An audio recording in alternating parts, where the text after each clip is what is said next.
Cam4.fr, le plus grand site de webcam live réservé aux adultes. 14h-16h, Brigitte Lahaie, Sud Radio. Eh bien, on va revenir sur la transidentité avec Marie-Laure Peretti, psychothérapeute, sexologue et auteur donc de ce livre le transsexualisme. Je ne sais pas pourquoi je veux dire là d'ailleurs à chaque fois aux éditions L'Harmattan. Delphine, bonjour. Bonjour. Merci d'être avec nous, Delphine. Je vous en prie, c'est moi qui vous remercie de pouvoir ouvrir cette fenêtre. Écoutez, oui, je crois, ça fait plusieurs temps d'ailleurs, mais Marie-Laure n'est pas toujours disponible et je voulais faire cette émission avec quelqu'un de spécialiste du sujet. On vous écoute, Delphine. Écoutez, moi, alors avant toute chose, voilà, c'est vous remercier, vous et Marie-Laure, pour la qualité de ses travaux et la qualité de son travail. Alors, je suis pas experte comme elle, mais j'ai eu le temps de me documenter parce que vous avez annoncé l'émission à partir de jeudi dernier, donc j'ai observé un petit peu son parcours et son travail. Et je trouve que c'est pas si souvent qu'on a la possibilité d'avoir quelqu'un qui documente autant le sujet, qui peut être un sujet qui est parfois pris avec beaucoup de légèreté, ou alors parfois avec beaucoup trop, j'ai envie de dire, de façon trop grave, oui. Voilà, de gravité. Et pour le coup, et du coup de polémique, et d'avoir quelqu'un qui replace un petit peu l'église au milieu du village, je trouve que c'est une belle opportunité et je suis ravie de pouvoir intervenir dans votre émission. Merci à vous, Delphine. Alors voilà, moi, mon appel, en fait, l'objet de mon appel, alors moi, je ne suis pas directement concernée par la transsexualité ou, j'ai envie de dire, l'expérience transgenre, parce que je la vis pas dans mon propre corps.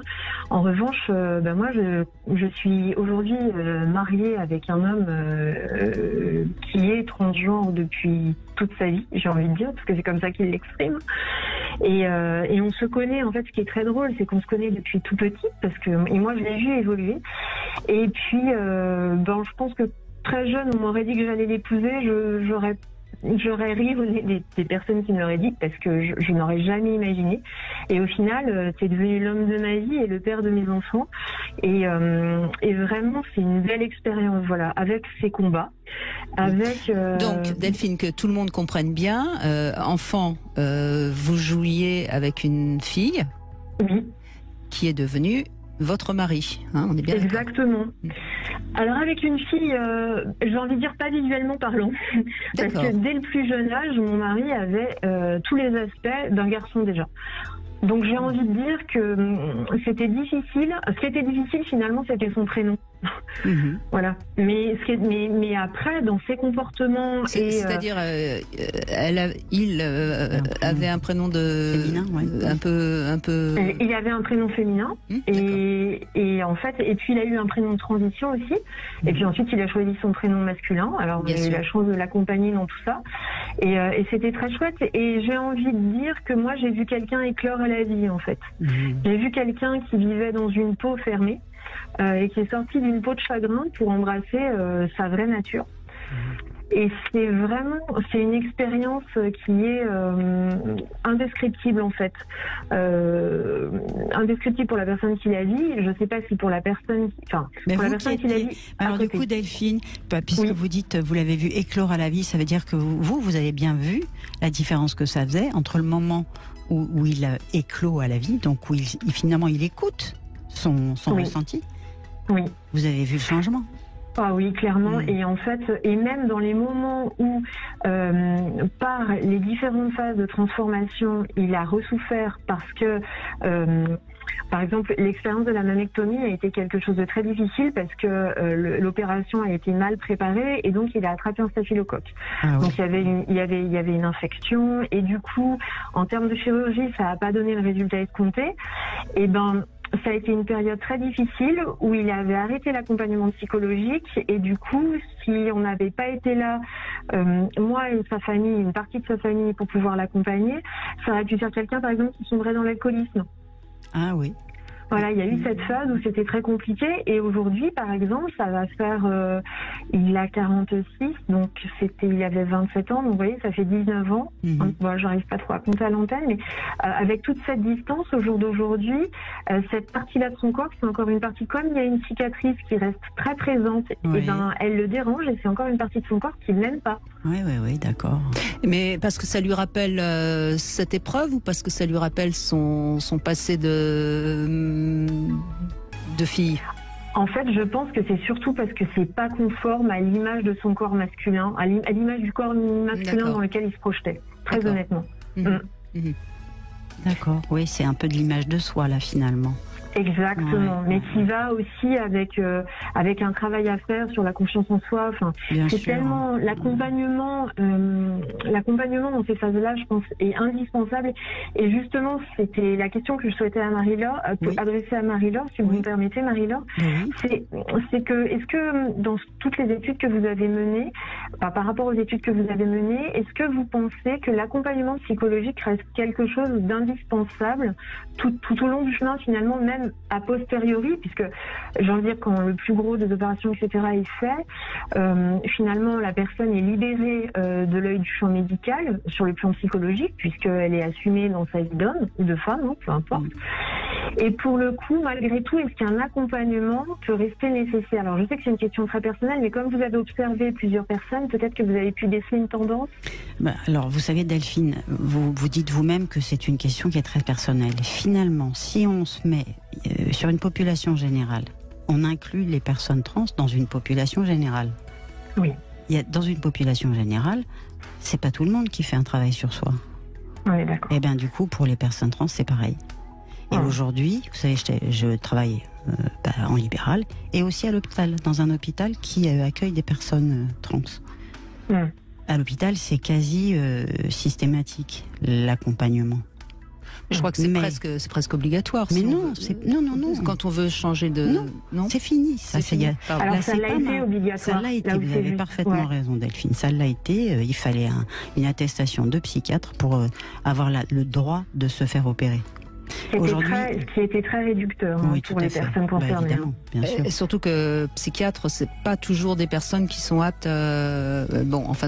Mais au fond, est-ce que c'est pas le cas de tout le monde, Delphine? Quand il y a souffrance, il vaut mieux se faire accompagner, mais faut-il encore trouver des personnes qui seront de qualité pour nous accompagner dans la souffrance qu'on rencontre? Justement, est-ce qu'une personne trans, il y a forcément de la souffrance?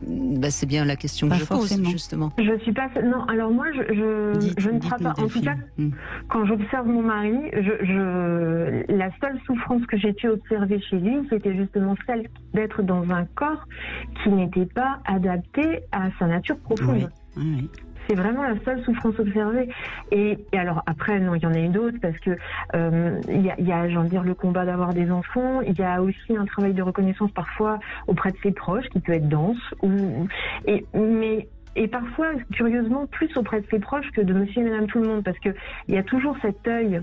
Et des fois, plus l'œil est proche, plus c'est difficile, parce que il faut pouvoir expliquer sans rentrer dans la justification, et ça, c'est pas évident. Oui, mais encore une fois, Delphine, et là je peux presque aussi encore une fois parler de moi, si on est en paix avec ce qu'on a fait, ce qu'on est, etc.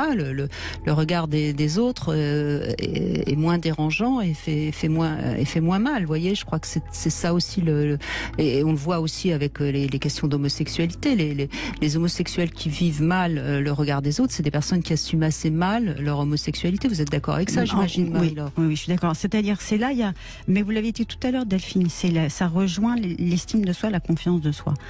Ça veut dire qu'il y a peut-être une petite estime de soi par endroit, basse chez votre mari. Exactement, chez votre mari. Et moi, j'en suis certaine parce que vous voyez, on a déménagé maintenant, ça va faire 10, 11, 12 ans. 12 ans.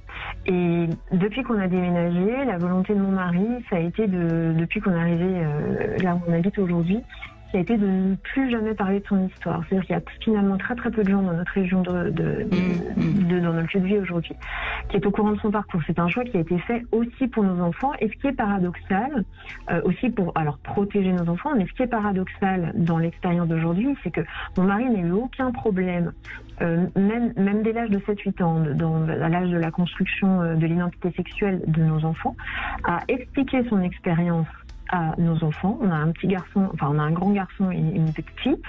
Il a pu en parler de façon très libre dans la sphère privée à nos enfants. En revanche, aller au-delà de cette sphère-là, c'est compliqué. Et c'est là où je pense que l'accompagnement reste encore nécessaire, en fait. Alors peut-être pour lui. Peut-être qu'il y a quelque chose, parce que en même temps, je me dis, puisque vous, c'est vous qui le connaissez, donc c'est vous qui savez, mais vous voyez, par exemple, qu'on soit pas obligé de dire à tout le monde ce qu'il en est de nous, que ce soit l'orientation, l'identité ou même autre chose, mais là on parle d'identité et d'orientation, ça s'entend. Et vous voyez complètement que du coup il a quand même, c'est remarquable, pris le soin, le temps d'en parler à vos enfants. Du coup ça veut dire qu'il y a quand même une ouverture pour lui de ce côté-là. C'est ça. Et en fait, alors, l'idée, c'est pas d'en parler, mais c'est pouvoir se sentir libre et accueilli. Et alors, en fait, et c'est là où je voulais en venir. Mais je pense que c'était important d'ailleurs que les enfants sachent, parce que sinon, ça fait un secret de famille épouvantable, bien sûr. Oui, c'est ça. Et en fait, l'idée, oui. Et nous, notre démarche, ça a été une promesse qu'on nous a demandé de faire quand on s'est fait accompagner pour avoir nos enfants. La promesse, ça a été d'être vraiment dans la transparence toujours avec eux, et on ne souhaitait pas en faire autrement, parce que notre souhait, à l'un comme à l'autre, c'était que nos enfants sachent que, quelle que soit la façon dont ils ont été conçus, c'était des enfants de l'amour, et que finalement le reste autour, c'est juste de la technique entre guillemets, et que évidemment, s'il n'y a pas la petite graine, c'est exactement comme ça qu'il l'a formulé, s'il n'y a pas la petite graine dans le ventre de papa, ça n'empêche pas que papa, il avait très très envie de prolonger son existence à travers la vie qu'il a donnée à ses enfants. Bien sûr. Ce qui était important pour nous, et c'était ce que je disais à la personne en antenne, je pense, et c'est là où Marie-Laure est dans le vrai, vraiment, et merci de le dire, ce qui est important, c'est de ne pas vouloir se dire à la terre entière. Et je rebondis sur ce que je disais à la personne en antenne. J'entendais ce matin, dans l'émission d'André Berkoff, justement, l'annonce de ce couple transgenre qui s'était arrêté en cours de parcours pour pouvoir enfanter. Et ce qui m'a frappée, en fait, ma réaction par rapport à cette information m'a frappée, parce que quelque part, ça m'a percutée. Parce que tout simplement, ils ont fait un choix, et en fait, le choix qu'ils ont fait, j'ai du mal à le comprendre. Mais après, ça leur appartient. Ce que je trouve dommage, c'est qu'on en parle autant et que ça fasse débat. C'est-à-dire, chacun peut faire les choix de vie qui lui convient. Mais l'idée parfois d'en parler comme si les personnes étaient des objets de foi, finalement, un peu comme on faisait au Moyen-Âge, c'est gênant parce que c'est le choix de chacun, et ça c'est des choses qui doivent être, justement comme on l'a fait pour nos enfants, préservées et partagées. En fait, que ça reste un peu dans l'intime, finalement, c'est ça que vous êtes en train de dire. Eh oui, et c'est toujours la question de l'intime. C'est de ce dont on parle d'ailleurs très bien dans cette émission, et on essaye justement de rester cohérent dans l'intime. Merci beaucoup Delphine en tout cas. Allez, on laisse la place aux infos, on se retrouve tout de suite après.